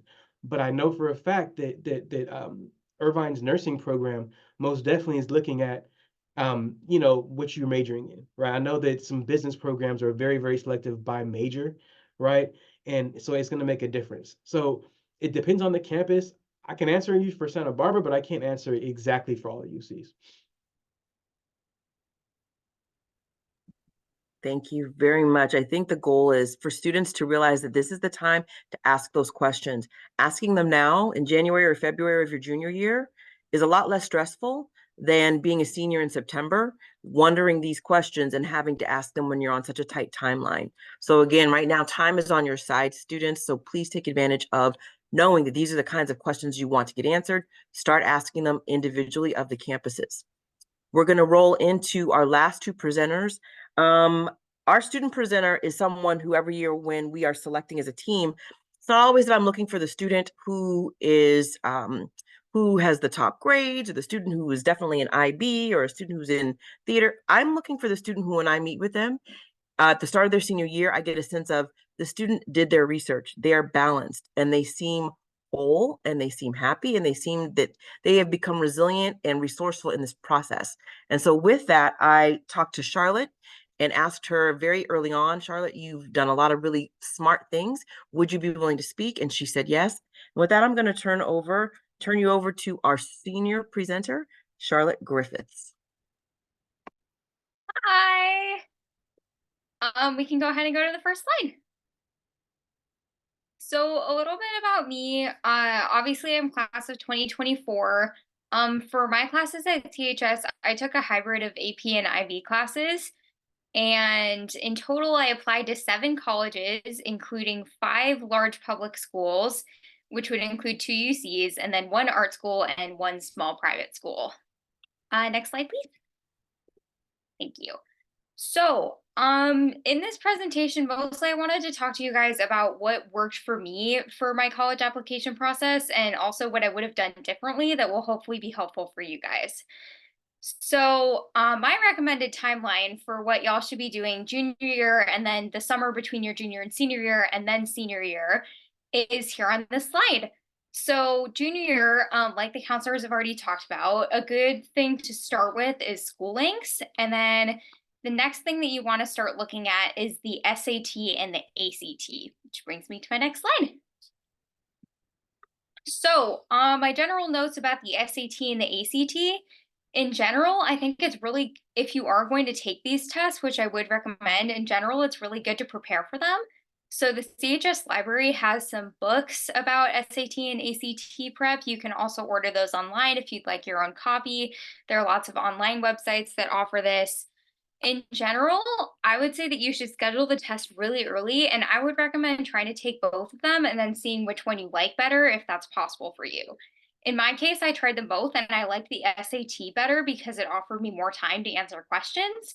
But I also have friends who liked the ACT better because there was a science section. Definitely schedule the test early, the ACT especially. And it's nice if you can take the test at CHS, but there are lots of other schools that offer it if you end up needing to go to one of those areas. Next slide. And moving on to the stuff that you should be doing over the summer between your junior and senior year, I would say the first big thing is to start visiting colleges, which a lot of other presenters have talked about today. So when you're actually visiting these schools, there are lots of different factors that you want to be looking for that'll help you narrow down what schools you might like to go to yourself. So definitely looking at if you like larger or smaller schools is a big factor. Public versus private schools. I didn't notice a lot of differences between those, between public and private when I was visiting, but there are definitely program differences and it does vary from school to school. City versus a small town makes a difference if you like the city life. And then the outside environment, because sometimes you're going to want a school where there's lots of things to do outside of campus. And sometimes you're going to go to a huge school where it feels like there's a city within the school and it doesn't matter as much what's going on in the outside city. So whatever works for you in that case. And then the next thing is research. So when you're looking at schools and you have an idea of where you might like to go, it's good to go on their websites and to go on school links and look to see Where do they offer the majors that you're interested in? Where do they have a campus that you're interested in? Like you can set filters on school links for big versus small. So that's a good place to start. AP credit. This isn't something that's huge for everybody, but in my case, I really wanted to be able to transfer my AP credit from high school to college. So I was looking for some place that would accept AP credit. And then another thing in the research section that I don't have on the slideshow is study abroad. That was something that was really important to me that I wanted to be able to find in a college. So I was looking at places that would offer study abroad, and I did eliminate some places that didn't have study abroad. So that's something you might want to look at. And then the next thing after that is accounts. So over the summer between your junior and senior year, it's good to start creating your Common App profile, and if you can, the Cal State and UC profiles, because then your senior year is going to be a lot easier if you have all of that stuff built up already, and then you don't have to worry about creating them once you have like tests and hard classes and everything else going on during your senior year. Next slide. Thanks. So the last two things that I would recommend doing over the summer are letters of recommendation. So to request a letter of recommendation, we have a form that you fill out to give to the counselors, and then separate forms for each one of your teachers. And they take a surprisingly long time to fill out. And they're really helpful, and the counselors write amazing letters for you. And it's super duper helpful if you can give them as much information as possible. So I was able to start working on those forms before I started school, and that made it way easier for me over senior year because I could just submit the form and not worry about it. There's also a section for your parents to fill out in this counselor form. So if your parents are up for filling that out, it's always nice to give them more time to complete it before they're due during the school year. And then if you finish your teacher forms, you can start uploading those too, which is super nice. And the last thing to do over the summer is to start writing. So the Common App, there's your personal essay, which you might want to brainstorm topics, make an outline, start writing that if possible. They don't release the topics until some point during the summer, but you can see the consistent topics that have stayed for a couple years in a row, and you can look up the potential topics for essays. And then supplements. Lots of schools have additional writing supplements. Some of them are optional, but it's always good to fill those out.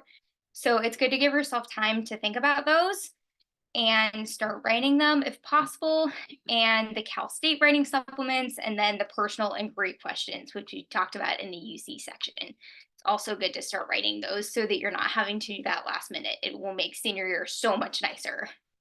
Next slide. And then things to do during your senior year. Visiting college fairs. This is something that's super underrated. I actually discovered my dream school at a college fair. They're super helpful. CHS offers some of them. You can go to some through outside programs. I went to a college fair specifically for art schools, and that was super duper cool for me because I got to meet people who told me about the separate schools and their application process, and that was super cool. Sports. So this will depend a lot on which sport you're in, what recruitment processes they have. But if you're interested in doing sports in college, it's definitely good to start looking at those schools over the summer, making your NCAA profile, talking to coaches, visiting colleges, all those good things. Scholarships. Definitely you should start applying for scholarships, going on websites and signing up for that sort of thing. So that's good to look at, which we talked about a lot in this presentation. And then I also have portfolios on there.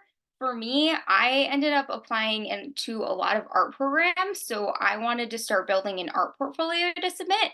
And this doesn't apply to everybody, but theater majors and art majors and photography and things like that will require portfolios that it's good to start looking at early. And then submit. Submitting a college application is really fun. It's hard to build up all of the materials. There's a lot of things, but then once you actually press the submit button and the little confetti goes off on your computer, it's so satisfying. Next slide.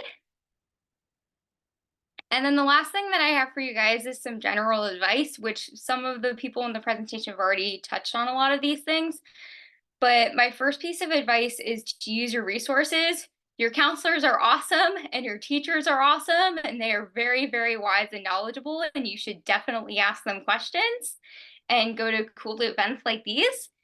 Alumni, if your parents or your siblings or any of your friends or people who have graduated this year or last year, they definitely will have advice for you about the college process, and they can talk to you about what worked for them. So it's definitely good to ask alumni questions. And then the library. So the library has ACT and SAT prep books, which is nice. The Claremont Public Library also has some college guides that have written summaries of what different colleges are like. There are books about financial aid, so the library is definitely a good place to go. And my number 2 piece of general advice is definitely to listen to yourself.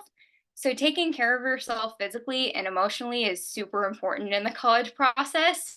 It gets stressful and sometimes that's unavoidable, but you should definitely be listening to your body when it's telling you need more sleep, or your brain when it's telling you, I really need to take a break and I can't handle this and I need to take it down a notch. So you really need to take care of yourself in order to be able to do your best on these applications. And you should never be sacrificing your mental or physical health in order to get these applications done. And then B, apply to schools that you're excited about, for sure. There are lots of different factors that go into whether or not a school is realistic for you, but you should absolutely be applying to places that it will make you happy to go to and where it makes you excited to submit the application and you enjoy researching, and someplace that makes you really happy. Don't compare yourself to others. Everybody has lots and lots of extremely different factors that go into their college process. And it's good to be able to talk to your friends and share about your college experience with others, but you should never feel mitigated yourself because you're doing something different than your friends are. So try not to compare yourself to others in your college process. And then my last piece of general advice is to celebrate your wins. Aside from how exciting it is to see the confetti go off once you actually submit your application, it's super duper exciting to hear results from a college and hear that you got in, because there's more confetti when you press the update application page on their website. And it's really fun. And no matter what the college is, no matter how prestigious it is, it's super duper cool and amazing and awesome for you that you got into a college. So you should be happy and excited no matter what. And with that, I'll hand it back to Ms. Mitchell. And with that, you can see why I selected Charlotte to be our senior speaker. Charlotte, thank you so very much. We love that confetti. And thank you for hitting so many valuable points. I think the student perspective everybody's perspective is so important, but she's walking the walk just a few months ahead of so many of the students who are on this presentation. So your words are so valuable. I love that you also talked about testing, because our last presenter is Mrs. Hebert, who is going to talk about testing. And we know that especially in the last few years, testing has changed a lot. So we're going to wrap up with some really key information to help you as you're thinking about admissions tests. So with that, I will turn it over to Mrs. Hebert. All right, good evening, everybody. So the ACT and the SAT are the 2 admission tests that exist in this country for admissions. And as was just stated, the admission testing landscape has changed so much in the last 5 years. Tonight, we're going to talk about test-free, which examples we heard tonight would be the UC and the CSU system. They're test-free. They do not require admission tests for undergraduate, freshman, and admission.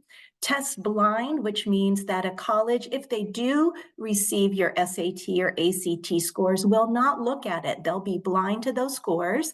And then we'll talk about test optional, which is the far more common experience that most of our juniors will see in the fall when they're looking at colleges and applying to colleges. Next slide.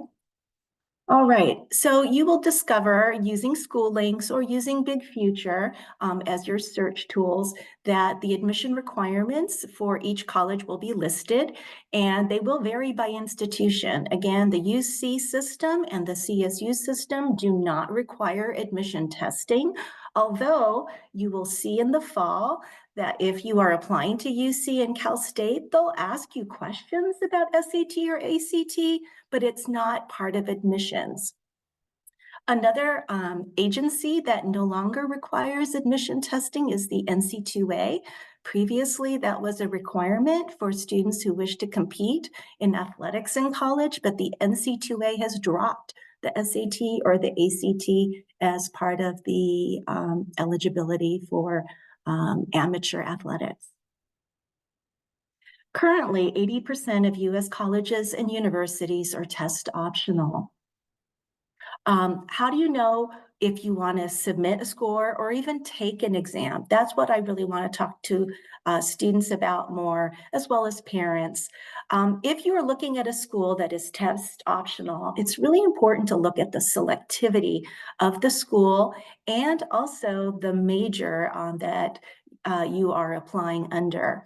You can see this information in School Links. You can see selectivity in Big Future. Selectivity means the amount of admissions that a college has relative to applications. When you see selectivity in the 40 to 50% range, that gives you a different set of information. When you see selectivity at 20%, 10%, then you would be really well advised to think about taking the SAT or the ACT to improve your chances of admission for those schools that are test optional.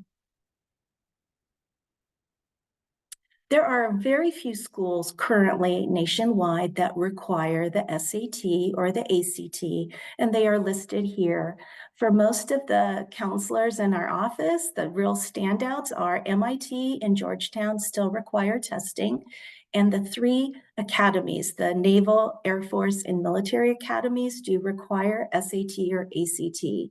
Many of the other institutions listed here do require them for admission, but a lot of the Florida schools and Georgia schools use SAT and ACT also to identify scholarship and merit scholarships in particular. The ACT and the SAT are 2 different tests provided by 2 different companies. The SAT has 2 portions, evidence-based reading and writing and mathematics. Their scale range from a reported score as low as 400 to a perfect score of 1600. And the scale for each area ranges between 200 and 800 points. The SAT is provided by College Board, and the website is listed here. Students who wish to take an admission test will register on their own for the SAT or ACT.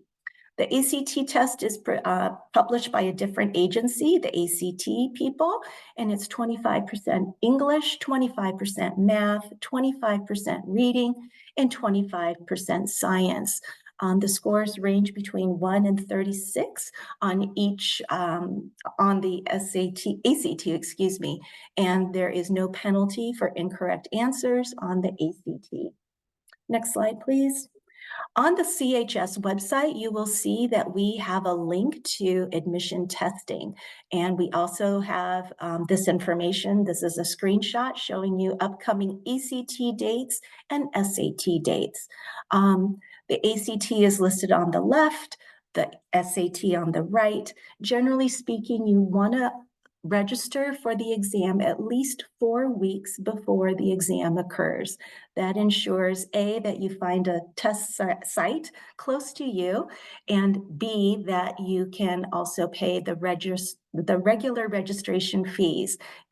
Applying late imposes additional fees. So the ACT date registration deadline has passed, but if you were eager to do the ACT on February 10th, you could still do so, but there would be an additional fee.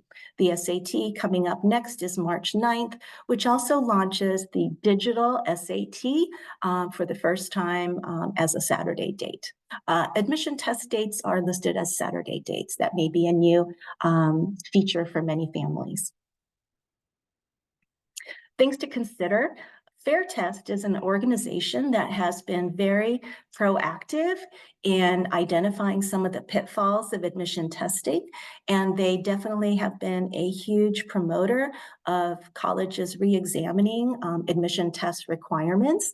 Fair Test lists over 2,000 colleges that are test-free or test optional. If you are looking at highly selective colleges or highly selective majors, such as business, such as engineering, you may want to consider taking an admission test this spring, March, April, May, and or June.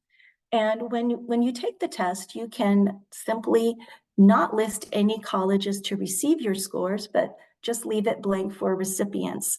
You can decide later on, depending on how you do on the test, if you want to send your test scores out in the fall, or you can decide to retest if you like, because some colleges do what's called super scoring, and they take multiple test state scores and super score them, so that if you took the SAT in March and you took it again in May and you did better on one section in May than you did on March, you can combine those scores, or the colleges rather, view the scores combined to put you in a better light. As I mentioned earlier, the SAT and SAT test states are on the counseling website, and Khan Academy has partnered with College Board to provide excellent SAT prep for free. ACT student is also a way to get prep for the ACT, but the Khan Academy has really developed something really outstanding to help students do better on the SAT. The SAT and the ACT do have a fee, but students who have financial need can get fee waivers. Please come to the office, talk with us, the counselors, and we can help you get a fee waiver for SAT or ACT. Many of you may have taken the PSAT in October. In October, we offered the digital PSAT, and it was to help students get used to the digital process. Again, your PSAT scores should have been received by students by now, and the scores are sent electronically. Please use those scores if you took the PSAT in October to identify strength areas and areas where you can still be growing. And using these scores and your access to Big Future, the College Board's excellent college search engine, you can start looking at some of your majors and colleges, and that might be really ideal for your talents and your strengths. All right, I'll hand it back to Ms. Mitchell. Thank you so very much, Ms. Zeber. Appreciate that. And hopefully everyone in their spaces, whether it's at your dinner table or your watch parties or your cars, you can give a virtual round of applause to all of our presenters this evening. It was a lot of information. We as a team so greatly appreciate the enthusiasm and energy and motivation that they give our students. We want to see you all win, and we know that you can and will be successful because you're here tonight. So honestly, I mean it when I say showing up is half of it. If you show up, we're going to guide you along the way. The next thing that you can look forward to is, like I said earlier, we will be meeting with juniors starting the week of February 8th. Starting February 8th, we'll be in classrooms talking about how to register for senior classes. And we will be hosting an evening presentation also for parents about making your course selections. And then in April, students, you can look, I think, the week of April 15th. For about 2 weeks, we'll have 5 days in which we will talk about some specific topics. So we'll go more in depth about those PIQs, those personal insight questions. We'll talk about requesting letters of recommendation. So we'll break things down. Again, if you show up, we are here to guide you and help you. And so again, thank you so much for showing up. You will see again a QR code. And I would ask students, go ahead and do the post survey. You're going to see the questions are very familiar. But again, we want this to kind of be a gauge so that you yourself, and so that but really so that you can see how much more information do I know now? Do you have all of your questions answered? Probably not. What we do hope is that you have more questions and that those questions aren't overwhelming, but perhaps more exciting, because now you have more to think about. And so with that said, again, thank you to all the presenters. Thank you to the students and the parents who've shown up. And thank you for supporting your students in this journey. And we will look forward to meeting with your students in the coming weeks. Thanks, everyone. We'll look at the students who completed pre and post surveys, and we'll randomly select some student winners for some prizes, some small prizes for your participation. Thanks so much. We'll keep the QR code up a little bit so you can scan that. Again, the presentation is on the website. This recording will be posted. Most likely, I would imagine Mr. Trosh will get that up very soon. And again, thank you all for being here. Hey, Mrs. Mitchell, can we give a shout out to our boys basketball team who is now, they're all watching our junior night presentation right before practice. So thanks, guys. Way to join Thanks, us. guys. Thanks, Wonderful. guys. That's Thanks for being awesome. here. The entire team. Awesome.